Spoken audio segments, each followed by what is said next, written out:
এখনো আপনারা আমাদেরকে মানে বাংলাদেশের কি মনে করেন? বাংলাদেশের উচ্ছিষ্ট অংশ মনে করেন নাকি? বোঝা মনে করেন না?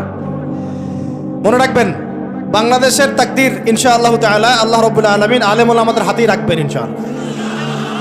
এটা আবেগের কথা নয়। হ্যাঁ, এটা সত্য। এটা সত্য যে আমরা বিগত প্রায় হয়তো 30-40-50 বছরে রাষ্ট্র ব্যবস্থায় ইসলামকে নিয়ে যাওয়ার জন্যে যে রাজনৈতিক মুভমেন্টগুলো, এগুলোতে সবাই একসাথে নামতে পারি নাই। এটা হয়তো সত্য কথা। কেন পারি নাই, কি সমস্যা ছিল, এগুলো আর আলোচনা করার দরকার নাই। এখন আলোচনা করার দরকার হচ্ছে এই যে এখন থেকে আমরা যেন এই পদক্ষেপে সবাই সামনের দিকে আগাই ইনশাআল্লাহ। এটা এখন ইবাদত মনে করে করতে হবে। কি মনে করে? ইবাদত মনে করে করতে হবে এবং নিজেদের মধ্যে আপোষের দ্বন্দ্ব কলহগুলো মিটিয়ে ফেলতে হবে। তবে একটা বিষয় আগে স্পষ্ট করে দিতে হবে যে আহলে সুন্নাহ ওয়াল জামাআর আকীদার সাথে কিন্তু কোনো আপোষ করা যাবে না।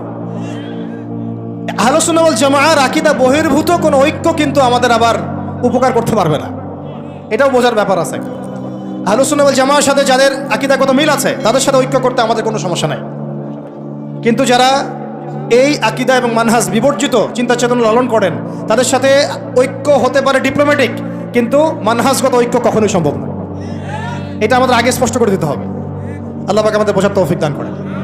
এখন আমাদের কিছু করা আছে কিনা ভাই? আমি সবার আগে আবার বলতেছি, আমাদের সবার প্রথম কাজ হচ্ছে 5 ওয়াক্ত নামাজ পড়া। বেনামাজিদেরকে দিয়ে কি নাই, দিন কায়েমের কোনো মুভমেন্ট খেদমত নাই। শোনেন, দিন কায়েম তো করেছেন আবু বকর রাদিয়াল্লাহু আনহু, ওমর, ওসমান, আলী রাদিয়াল্লাহু আনহুম আজমাইন, সাহাবায়ে কেরাম। আমরা যদি এই যুগের আবু বকর, ওমর, ওসমান, আলী না হতে পারি, এই যুগের, তাহলে আমাদের দ্বারাও দিন কায়েম হবে না। বুঝতে পারছি কথা? তাই সবার আগে সালাতের সবক আমি বারবার দিচ্ছি। এরপরে বললাম যে কোরআন অবশ্যই পড়তে হবে, জিকির করবেন বেশি বেশি, উলামায়ে কেরামের সোহবতে থাকবেন এবং মাথার উপরে মুরব্বি আলেম রাখবেন। আল্লাহ পাক তৌফিক দান করেন।